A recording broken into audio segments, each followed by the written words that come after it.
Alright, this one is the gun I got from Palmetto State Armory. I had to go pick it up at my transfer dealer, so I'll show you a little clip I took.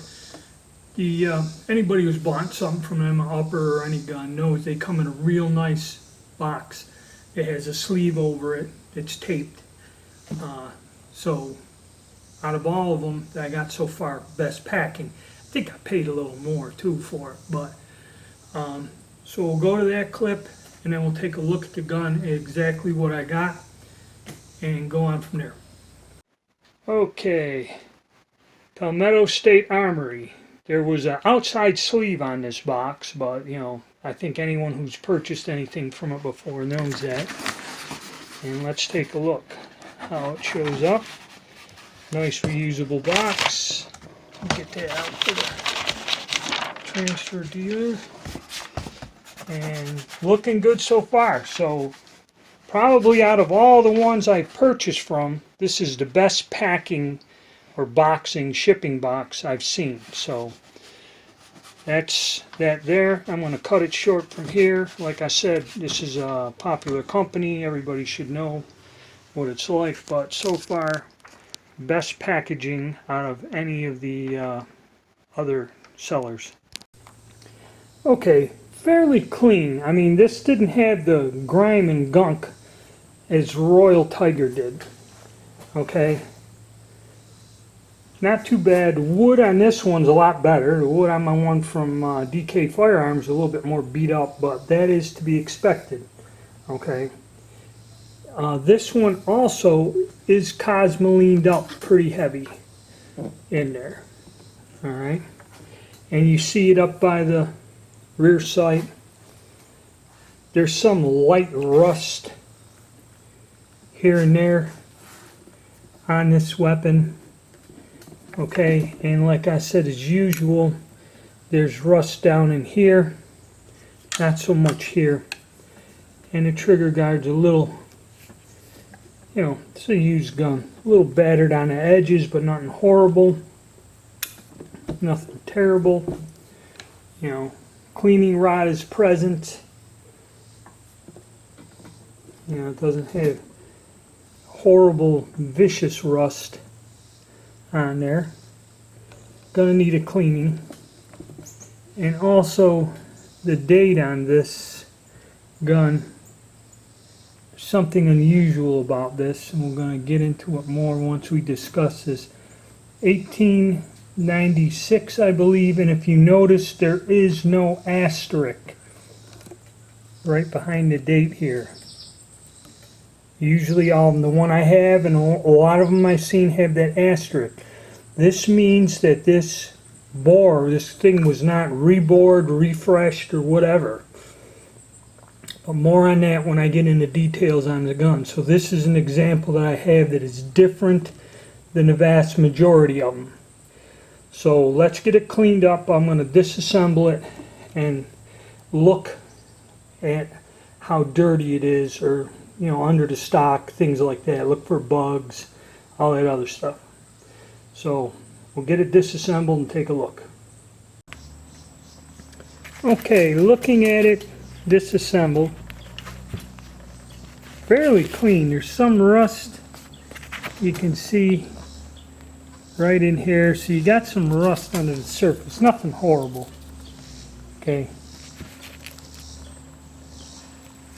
A lot of cosmoline in there. And then again,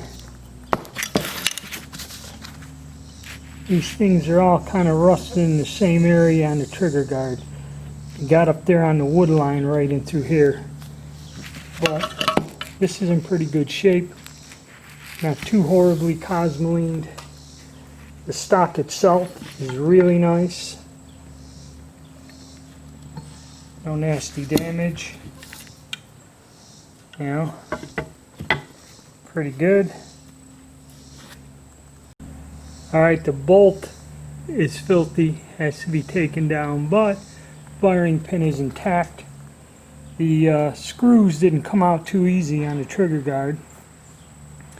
And assembling and disassembling this hand guard with this sling or barrel band can be tricky. It doesn't just come off that easy. But all in all, pretty good shape. Yeah, you can see on the wood there where that rust starts to get inside the wood and leach. But this is not in bad shape. So cleaning it up ain't gonna be bad. The bore I can't tell yet till I get to it. But not too horrible. Okay, I'm gonna clean her on up, see what we end up with. So I got our Palmetto State Armory gun cleaned up. Like I said, the one from DK Firearms didn't need much cleaning. This one, there's a lot of cosmoline in that. All of these guns are rusting in the trigger guard right underneath the wood line. So if you get one, disassemble it, oil it, get that. It was hard to break the trigger guard screws loose on this. I had to use some penetrating oil and a good, but once they pop loose, they come out. And I had to tap it out of the wood again, which is normal for a gun that's been sitting around for a very long time. Moisture collects there, and that's what's causing that rusting. Now, that one rust spot that was up here on the receiver, it was in the wood, that ended up with pitting after I cleaned it off, some light pitting, nothing horrific, but still pitting.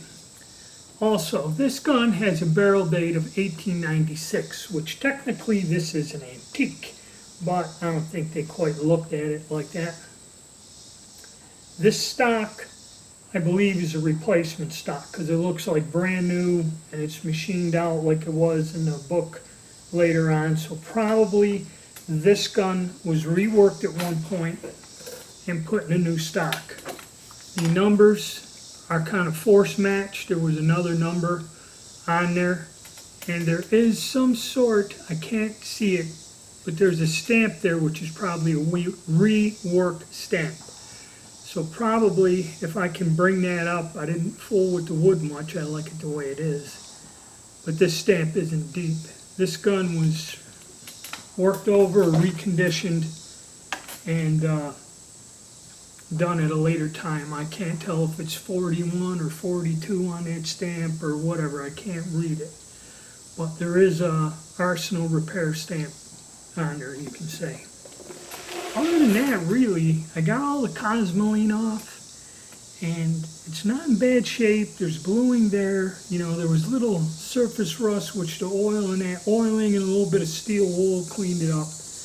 You know, the barrel, some of the blues wore off on it just from age.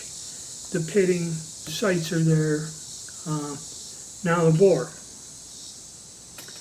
This is a good one. When I looked down the barrel, okay, before I cleaned it all out, because the barrel was plugged up with cosmoline. I had to get the whole inside of the receiver and everything out. So I scrub out the bore, and the bore brush is tight. So this one was never rebored or whatever. I'm not quite sure. I'm only going by what the book says. But we got an example. It doesn't have the asterisk.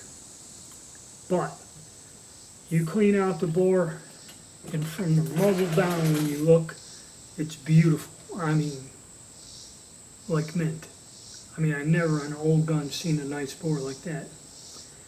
But then when you look from the other side, the first inch, inch and a half after the chamber, it's got some mild pitting in there. I gotta wait and fire a couple jacketed bullets, see if it cleans up. It's not rust. It's that mild pitting, and what that is from the fulminate mercury primers. That's how they'll do it, no matter how well you clean the gun.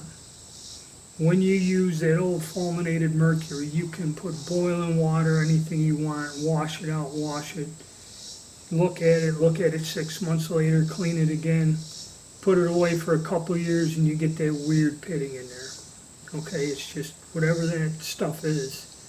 Them old fulminate mercury primers will rot a bore out no matter how well you clean it, and I think that's what this is, because it's right there, right at the throat and up an inch, and that's what that's from. That's that primer residue that never washes out.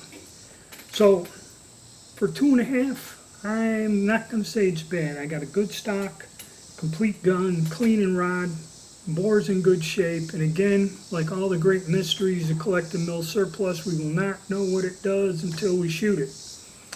But the good thing is, it's not worn out on the muzzle end.